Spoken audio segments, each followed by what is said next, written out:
tentang masalah orang yang berhutang ini, dia tidak tunaikan amanah dia, tuan-tuan.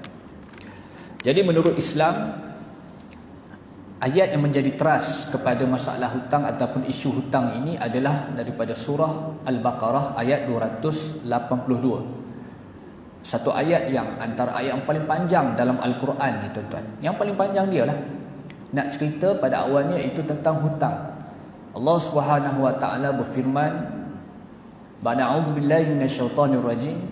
Ya ayyuhallazina amanu idza tadayantum bidainin ajalin musamma faktubuh. Ini ayat dia panjang, saya ambil ayat yang atas sekali. Wahai orang-orang yang beriman, kata Allah Ta'ala, apabila kamu menjalankan sesuatu urusan dengan hutang yang diberi tempoh hutang itu hingga ke satu masa yang tertentu, faktubuh. Kata Allah Ta'ala, perintah Allah Ta'ala, maka hendaklah kamu menulis hutang dan masa bayarannya. Surah Al-Baqarah ayat 282. Maka kalau kita lihat bahawa betapa aktiviti berhutang ini, suka berhutang ini adalah merupakan asas masyarakat, kehidupan masyarakat kita pada hari ini. Betul tak, tuan-tuan? Asas kehidupan masyarakat kita hari ini rata-ratanya atas asas berhutang. Kita ni banyak berhutang untuk memenuhi keperluan asas kita. Sama ada kita nak beli rumah yang saya sebutkan awal tadi kan. Tuan-tuan beli rumah cash ke bayar hutang? Hutang. Betul tak? Kita menyewa pun masih lagi kita belum hak kita. Beli rumah kita bayar hutang, tuan-tuan. Lagi kita beli kenderaan. Bahkan, tuan-tuan, orang yang nak berkahwin pun berhutang. Yang kahwin tu berhutang. Dah beranak anak 2-3 orang pun belum bayar, tak habis lagi hutang dia. Kadang-kadang dia tengok panggil anak-anak muda hari ni kan, ya nak kahwin kata. Dia dah tunjuk kat mak dia gambar pasangan dia, bakal menantu mak ni. Oh, mak pun seronok lah. Tapi anak tu kerja tak lagi kan, baru nak kerja kerajaan. Contohlah kan. Hantaran pula mutakhir ni, tuan-tuan, bukan sikit-sikit. Ada dia punya rate dia. Hak tu bincang benda lain lah, kita tak bincang benda tu. Katalah 10,000, 8,000, 5,000, mana nak cari baru nak mula kerja. Tak? Gaji pun baru 1,000 lebih, 2,000 lebih. Yang baru-baru mau nak kerja ni. Tapi nak kahwin dah. Tapi dia steady je, tuan-tuan. Kita pun pelik tengok anak-anak kita steady je. Baru kerja kahwin, ada duit ke? Dia senyum, padahal dia jumpa dah. Jumpa dengan ejen, dengan bankers kan, orang bank pula kata kamu kerja kerajaan 3 hari lulus. Berapa ribu? 20,000. Semua kenduri dia tanggung, tak ada masalah. Ayah steady je. Salah tak benda tu? Kita bincang benda ni pada pagi ni, insya-Allah. Jadi semua banyak kita berhutang, kenderaan, rumah, dan juga untuk mendirikan rumah tangga. Hatta orang yang nak menunaikan fardu haji pun ada buat hutang. Dia buat pinjaman, kemudian dia gunakan duit itu, dia nak pergi berhutang, dia nak pergi menunaikan haji. Jadi maknanya, tuan-tuan, nak gambarkan, ini baru sedikit contoh dia, belum lagi hutang yang lebih complicated, tuan-tuan, yang lebih ada technical tu banyaklah. Orang yang berniaga ni dia tahulah nak gunakan istilah-istilah term perbankan, banyak benda. Jadi kalau kita lihat, dah menjadi lumrah, menjadi asas kehidupan. Jadi bila menjadi asas ni, jadi satu benda yang perlu kita murnikan pemahaman masyarakat kita hari ini. Boleh ke berhutang ni? Bagaimana cara berhutang yang agama benar kan? Baik, insya-Allah. Mungkin kita melihat bagaimana hutang ini digambarkan. Analoginya adalah seperti kita meletakkan satu belenggu, ataupun disebutkan sebagai seseorang itu apabila dia berhutang, maka dia mula meletakkan satu belenggu di lehernya, meletakkan sesuatu yang mengikat leher dia. Ini perumpamaan hutang ni, tuan-tuan. Sehinggalah belenggu itu tidak akan terlepas melainkan dia telah melunaskan hutangnya. Maknanya, selagi mana nyawa kita ni ada, selagi mana kita menghalakan nafas kita, selagi mata kita ni celik, ada satu benda yang belenggu kehidupan kita di leher kita, tuan-tuan. Nak lerai benda ni, selesai dulu hutang. Jadi maknanya, selagi kita hidup, selagi kita berkeluarga, selagi tak selesai hutang rumah, tak selesai hutang kenderaan, tak selesai hutang kawan, tak selesai hutang dengan orang tua kita, contoh. Jadi semua ini kita kena kita kena selesaikan, barulah lega leher kita ni tuan-tuan daripada belenggu hutang. Baik, apa pandangan Islam tentang hutang ni? Satu falsafah dalam Islam ini, dia mengatakan hutang piutang ni dapat memberikan manfaat yang banyak kepada umat Islam. Dia memberi manfaat kepada kedua-dua pihak. Apa maksud kedua-dua pihak? Iaitu pemiutang, orang yang bagi hutang. Contoh, saya ni orang yang ada sedikit rezeki Allah bagi, saya ni bagi hutang, bagi pinjam, bagi hutang kepada orang. Jadi ada manfaat kepada saya dan ada juga manfaat kepada orang yang meminta hutang ni. Kerana hutang ini adalah satu perbuatan saling tolong menolong. Kita kena faham falsafah hutang dalam Islam ni. Satu perbuatan saling tolong menolong antara umat Islam yang sebenarnya amat dianjurkan dalam agama kita, amat dianjurkan oleh Allah Subhanahu Wa Taala, selama mana syarat dia, selama mana tolong menolong tersebut iaitu dalam perkara kebaikan, perkara kebajikan, perkara-perkara yang baik. Selagi mana perkara tersebut kita tolong orang dalam perkara kebaikan, maka ia adalah satu amalan yang dianjurkan oleh Allah Subhanahu Wa Taala. Kita akan sebutkan nanti.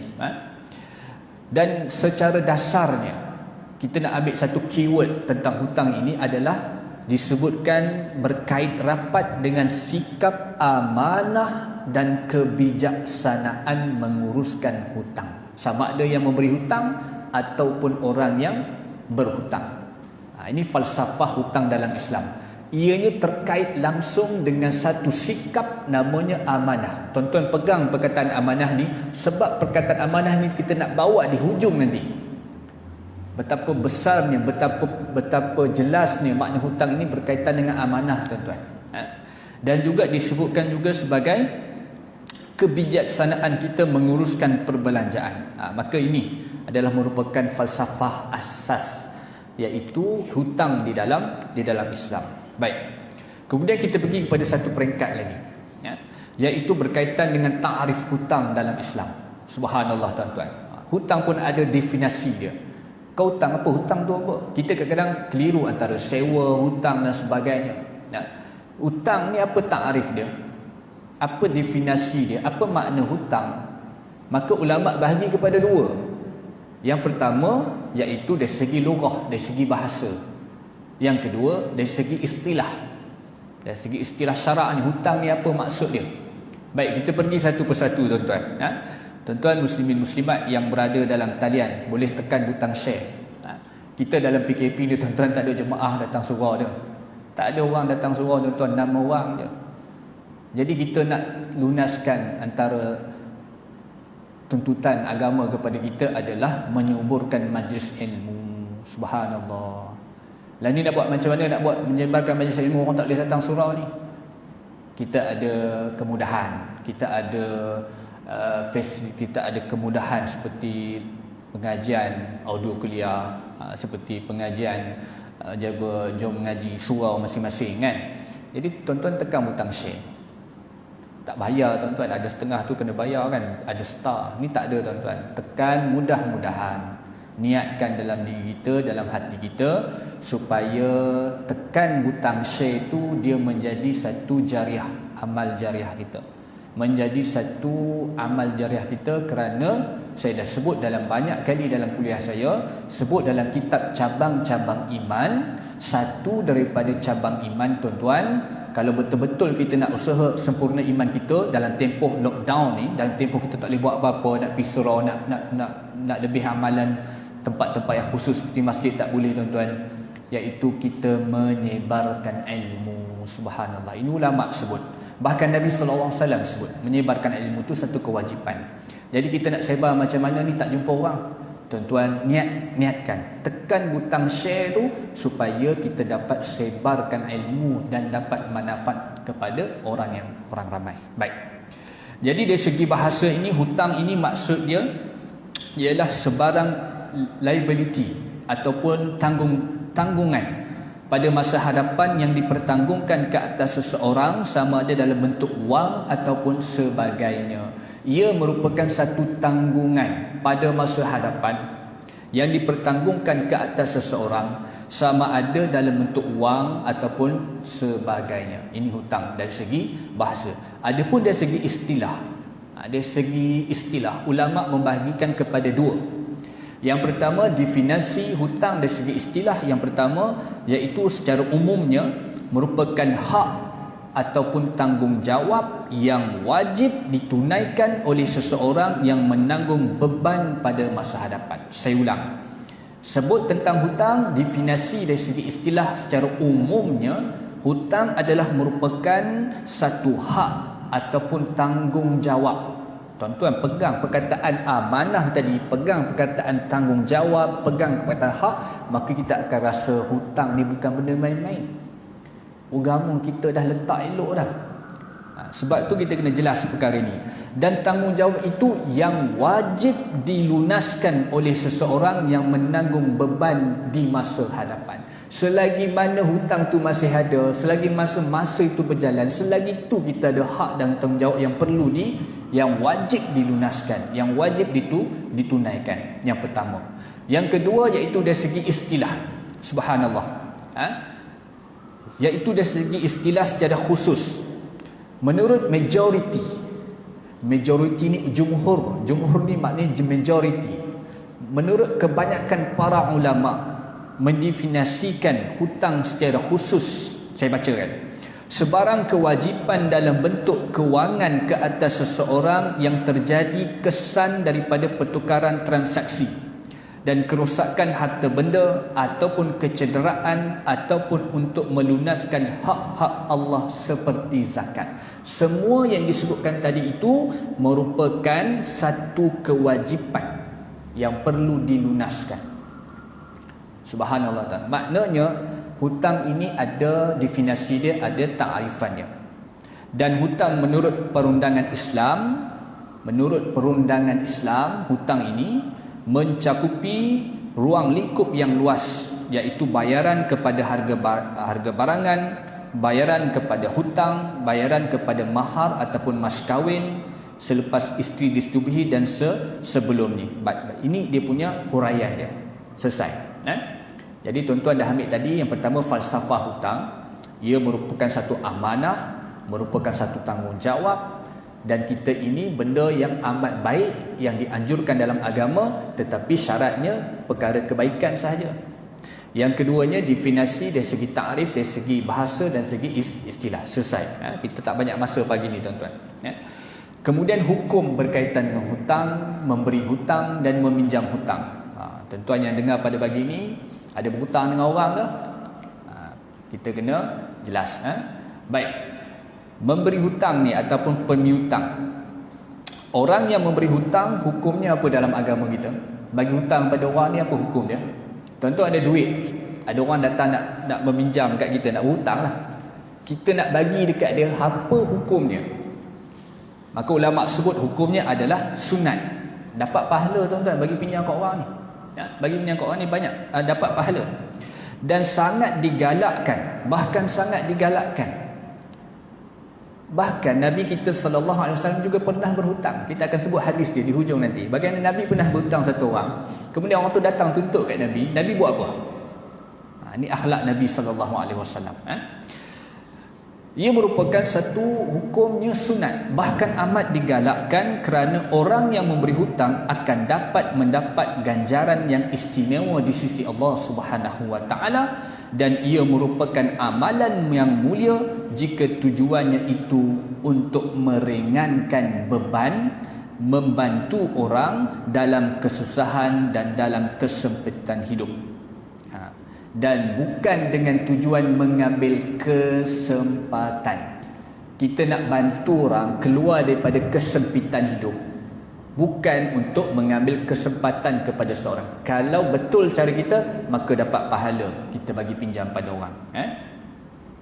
Manakala hukum orang yang berhutang pula, jelas yang tadi, bagi hutang ke orang ni hukumnya sunat, tapi syaratnya tujuan kita nak bantu orang. Ya, orang dalam kesempitan, dalam beban, kita kena adik-beradik kita.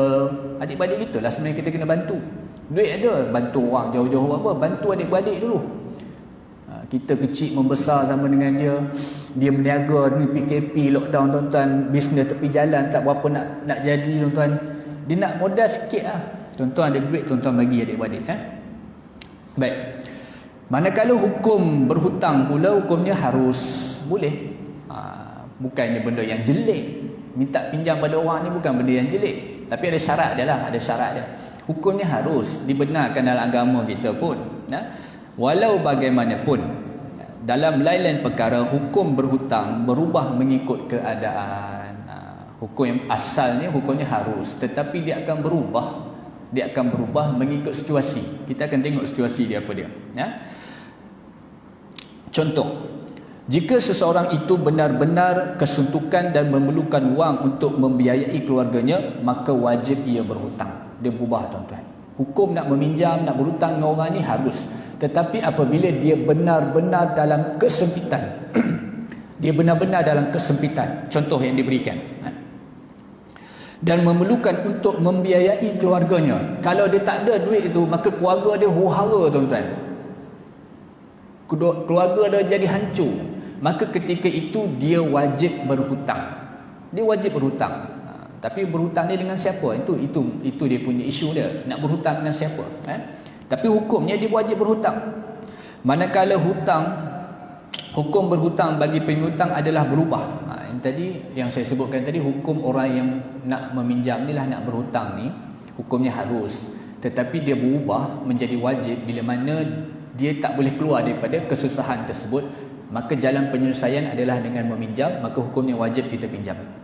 Jangan kita biarkan hidup kita ini jadi mudarat semata-mata kerana kita tak faham tentang kebenaran dan keharusan untuk meminjam ni tuan-tuan. Boleh pinjam.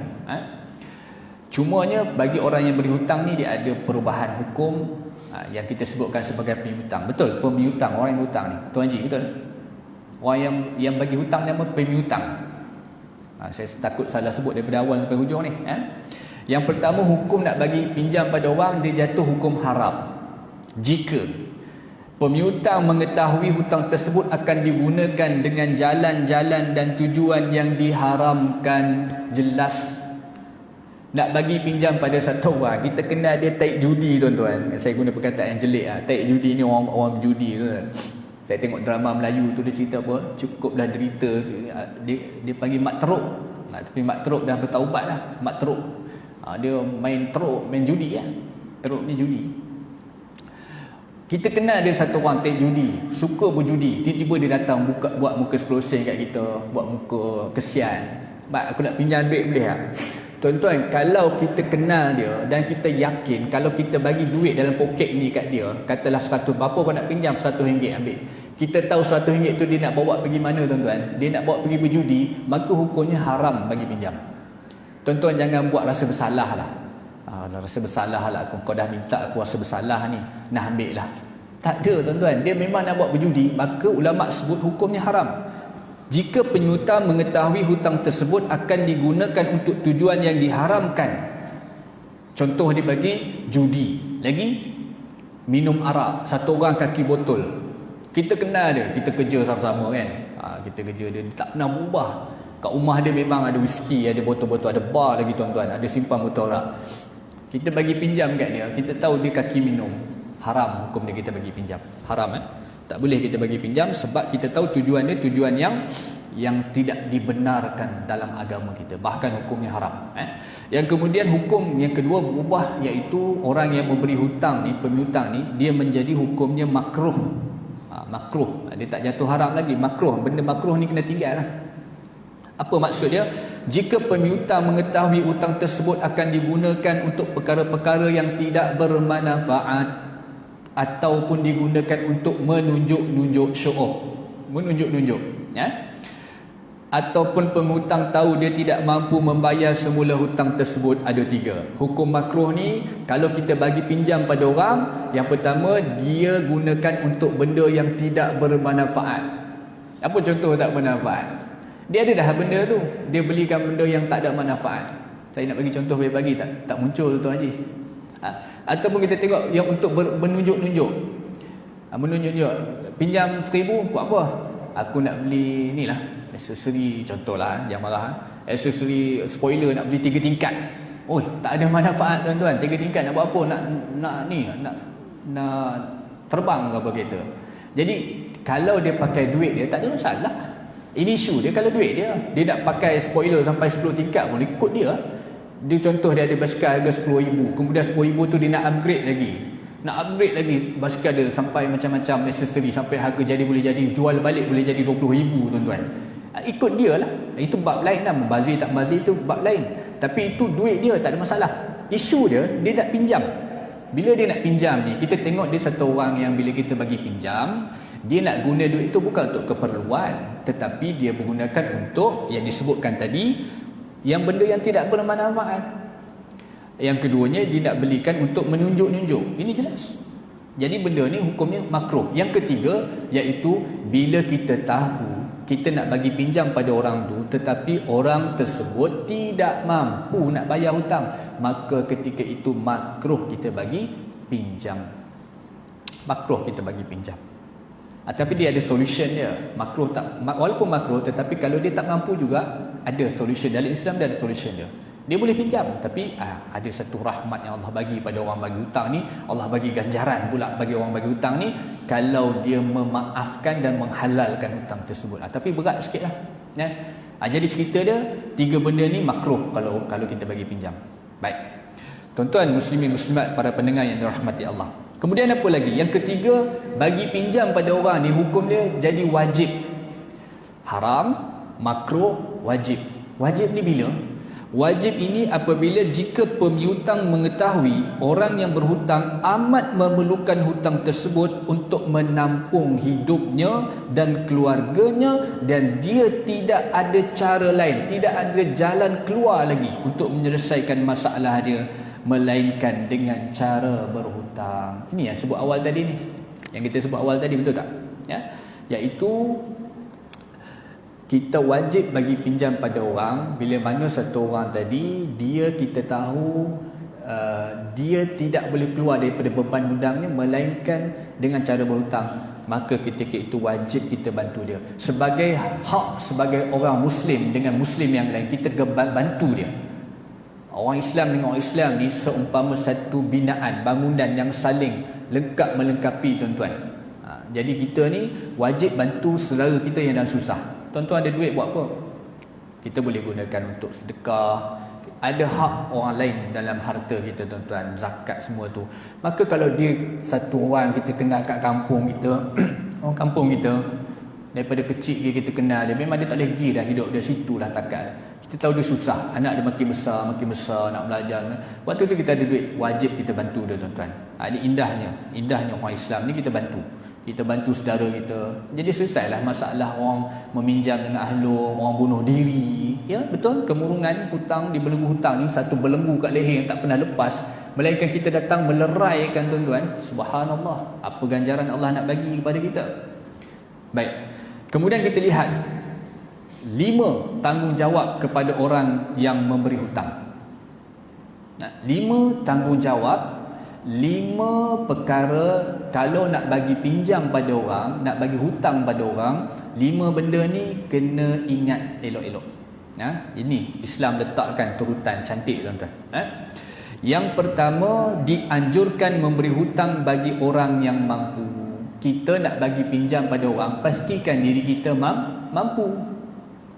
Orang pinjam kat kita, nak pinjam kat kita, kita ni tahu dah aku bayar ni, baki pun tak ada berapa. Kita nak bagi pinjam pada orang, yang pertama pastikan kita ini bagi orang yang mampu. Memberi hutang kepada orang yang mampu tu satu. Kemudian kita memberi hutang kepada orang yang mampu bayar pun juga betul. Yang disebutkan oleh Nabi SAW dalam hadis riwayat Ibn Majah, memberi hutang kepada orang yang berada dalam kesepitan wang, termasuk dalam keumuman hadis Nabi SAW. Nabi sebut apa tuan-tuan? Man yassara ala mu'sir yassarallahu alaihi fid dunya wal akhirah. Subhanallah. Man yassara, siapa yang memudahkan, ala mu'sir, orang yang dalam kesukaran. Apa Allah nak bagi? yassarallahu alaihi fid dunya wal akhirah. Allah akan memudahkan urusannya dunia dan akhirat. Ini adalah jaminan Nabi kita. Nabi kita bagi tahu, man yassara 'alal mu'sir, siapa yang memudahkan urusan orang yang dalam kesulitan. Ingat janji Nabi sallallahu alaihi wasallam, Allah bagi tahu, Allah bagi ganjaran yassarallahu alaihi fid dunya wal akhirah. Allah akan bagi mudah hidup dia dunia akhirat. Sebab tu kita tengok orang, kita tak sebutlah siapa. Kalau kita tengok orang ni, hidup dia senang je tu kan. Macam mana keadaan dunia hari ni pun, macam mana konflik dunia pun hari ni pun, dia tenang aja. Urusan dia mudah aja. Apa agaknya ya? Mungkin asbab dia bantu orang, yassarallahu alaihi, Allah bantu dia dunia dan akhirat. Ini benda yang kena ada dalam diri kita, tuan-tuan. Jangan kita asyik fikirkan diri kita bantu orang kalau kita berkemampuan. Syarat dia kalau kita berkemampuan. Yang pertama.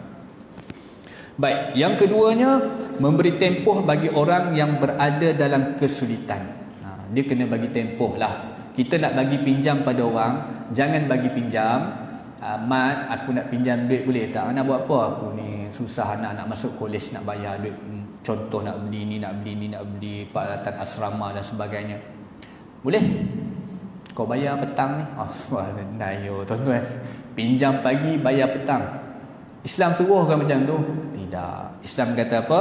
Memberi tempoh yang bersesuaian kepada mereka yang berada dalam kesulitan. Jangan kita teruk sangat barang kita. Pinjam pagi, bayar esok pagi. Aku nak esok pagi aku buka online banking, kau dah bayar. Itu baik tak payah bagi pinjam lah tuan-tuan. Menyusahkan orang tak? Dia menyebabkan orang tu akan tersepit lah.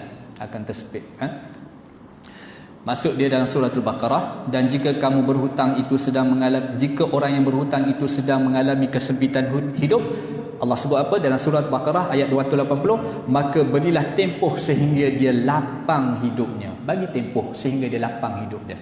Bagi dia satu tempoh yang bersesuaian supaya dia boleh lerai daripada masalah hutang. Ini perintah Allah Ta'ala. Ini sebab tu saya sebut ayat surah Al-Baqarah ni tuan-tuan. Ada satu ayat yang sangat panjang cerita tentang hutang. Maka bacalah. Kemudian apa lagi? Dalam hadis riwayat Imam Muslim, barang siapa yang memberikan tempoh waktu bagi orang yang berada di dalam kesulitan untuk melunaskan hutang atau membebaskan hutangnya, maka dia akan mendapat naungan Allah Subhanahu wa taala. Saya ulang, barang siapa yang memberikan tempoh waktu bagi orang yang berada dalam kesulitan untuk melunaskan hutang atau membebaskan hutangnya, subhanallah, maka dia akan mendapat naungan Allah Subhanahu wa taala. Tuan-tuan, berlapang dadalah bagi pinjam pada orang. Jangan berkira tentang tempoh. Kita pun tahu dia datang jumpa kita. Sampai ulama sebut apa tuan-tuan, bila satu orang minta tolong pada kita, minta pinjam pada kita, dia telah menjual, dia telah memberikan separuh maruah hidup dia tuan-tuan. Betul tak? Satu orang yang tak pernah berhutang ni tiba-tiba datang kat kita, memang kita tahu dia susah. Dia sebenarnya telah menjual, telah memberikan separuh maruah hidup dia. Tebal muka nak pinjam duit kat orang ni tuan-tuan. Waktu itulah kita wajib bantu dia. Ni sebut tadi, kena wajib bantu dia. Melainkan dia memang suka macam siapa penyanyi tu nyanyi, Saleh Yaakob, gali lubang tutup lubang, gali lubang tutup lah. Itu ini pun satu perangai kah? Ini kita letak dalam ancaman nanti, dalam ancaman orang yang suka berhutang ni, orang yang tidak membayar hutang ni. Yang kedua, memberi tempoh yang bersesuaian kepada orang yang berada dalam kesempitan. Dalam hadis yang lain riwayat Imam Ahmad, kita bawa 3 dalil. Barang siapa yang ingin mendapatkan naungan Allah Azza wa Jalla, hendaklah dia memberikan tempoh waktu bagi orang yang berada dalam kesulitan untuk melunaskan hutang atau membebaskan hutang tadi. Maksud dia sama. Bagi masa dan waktu yang bersesuaian untuk dia melunaskan hutang dia. Baik. Yang ketiga, nak bagi hutang kepada orang, pemiutang ini, iaitu mengutip hutang dengan akhlak yang mulia. Ini banyak orang tinggal. Mengutip hutang dengan akhlak yang mulia. Nabi sallallahu alaihi wasallam sebut dalam hadis riwayat Ibnu Majah, man talaba haqqan falyatlubhu fi afafin wafin aw ghair wafin. Baik. Nabi kata apa? Nabi sebut dalam hadis, maksud dia, sesiapa yang menuntut satu haknya, seperti hutang, kata Nabi. Sesiapa yang menuntut haknya seperti hutang, maka tuntutlah dengan cara yang baik, tanpa mengira orang yang berhutang itu membayar balik ataupun tidak membayarnya. Kena ada satu perangai, kena ada satu sifat dalam diri kita bila bagi pinjam pada orang, nanti bila nak tuntut duit tu balik, Nabi kata apa? Nabi kata, sesiapa yang menuntut satu haknya seperti hutang, maka tuntutlah dengan baik tanpa mengira sama ada dia nak bayar cepat ke ataupun dia tidak membayarnya, atau dia membayar pada waktu dia. Membayar tu satu hal yang lain, tetapi mesti ada perangai kita, sikap kita tuntut hutang dengan cara yang baik. Yang berlaku hari ni tak, tuan-tuan. Kadang-kadang ada orang quote lah, ada yang salah faham tentang maksud ni kan. Jadi dia menggunakan ayat-ayat seperti ini untuk dia memainkan.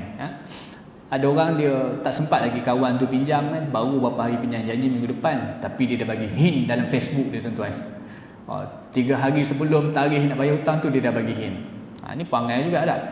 Kawan tu contoh dia pinjam RM100, bila kau nak bayar ni? InsyaAllah aku bayar dalam minggu depan, boleh? Okey, boleh. Itu kira setuju lah tu. Tak sampai, contoh dia hari Ahad dia nak bayar, hari Rabu dia dah mula keluar Facebook dah. Dia dah mula nak bagi orang terasa kan. Janganlah macam tu, tuan-tuan. Itu bukan akhlak yang mulia. Sampai masa dia minta lah, bila dia bayar tu alhamdulillah. Kalau dia tak bayar tu tengok apa sebabnya, boleh kita panjangkan lagi tempoh dia. Betul tak? Baik.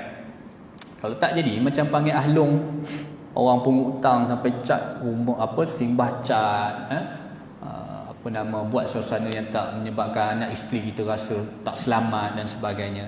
Baik, dalam hadis yang lain juga Nabi sebut, hadis riwayat Ibnu Majah, siapa sahaja yang ingin meminta haknya, maka hendaklah meminta dengan cara yang baik, sama ada pada orang yang mahu menunaikannya ataupun enggan menunaikannya. Sekali lagi Nabi sebut dengan fahaman yang sama.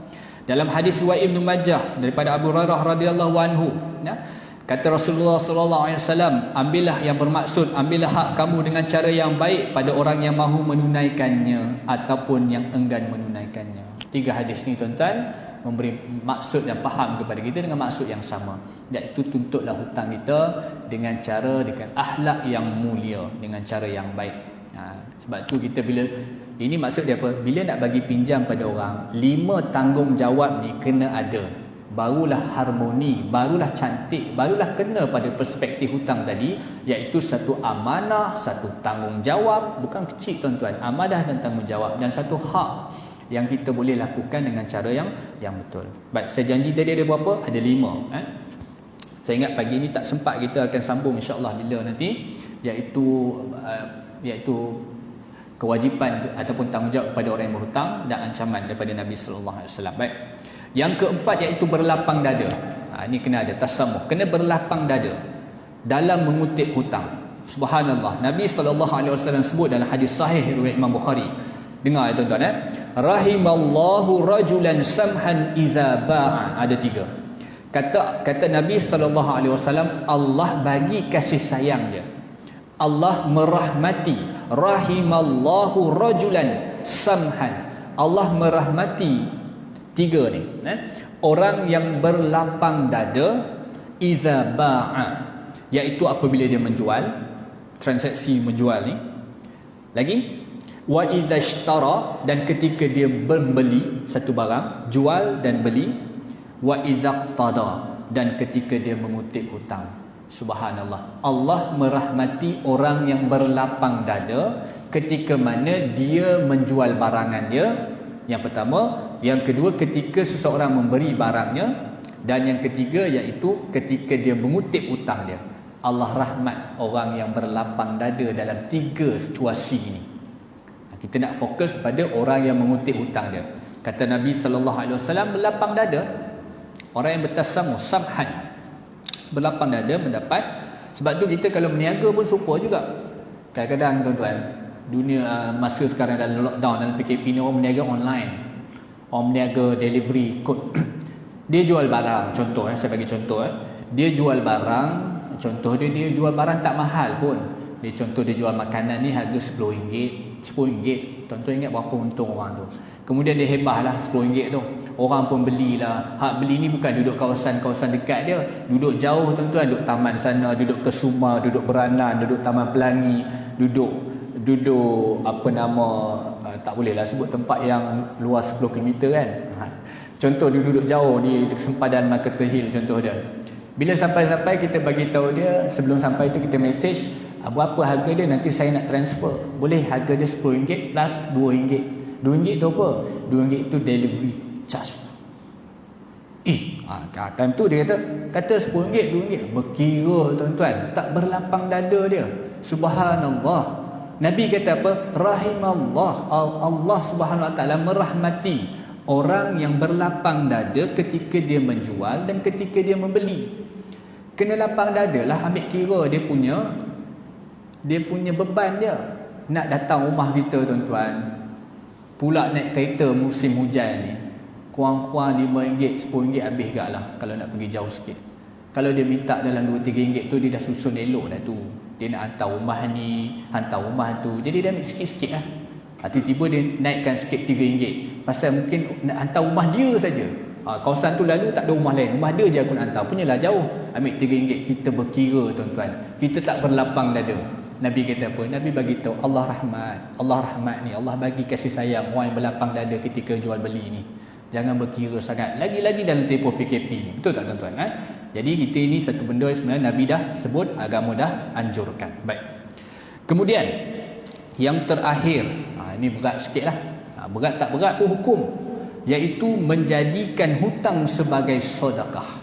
Allahu Akbar. Menjadikan hutang sebagai sedekah. Allah Subhanahu Wa Taala berfirman dalam surah Al-Baqarah yang bermaksud, dan jika orang yang berhutang itu sedang mengalami kesempitan hidup.